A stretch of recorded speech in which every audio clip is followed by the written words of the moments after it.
साधना पेडणेकर. माझा व्यवसाय nursing bureau, patient केअरला caretaker, ओडवे वगैरे पाठवत होती घरी. मी 2017मध्ये 2017 जानेवारीला मी न्यू सातारा पतपेढीमधून लोन घेतलं होतं, बिझनेस लोन घेतलं होतं. पण आणि मी ते 2017पासून ते 2019पर्यंत ते मी भरत होती.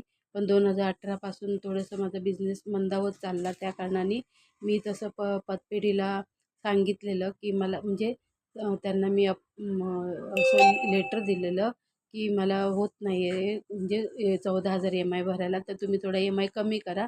पण तेव्हा पण त्यांनी दुर्लक्ष केलं आणि मग माझ्याकडे जितके येत होते तेवढे मी पैसे भरत होते.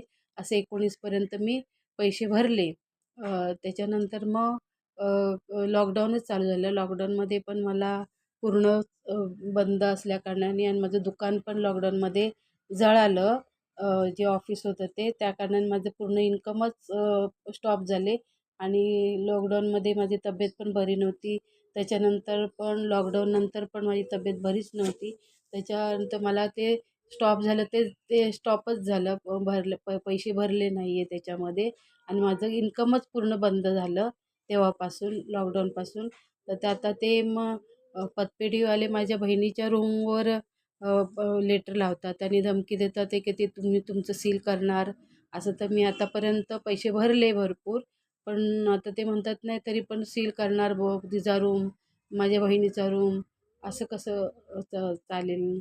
त्यासाठी मला थोडंसं तुमचा मदत पाहिजे, मला न्याय पाहिजे.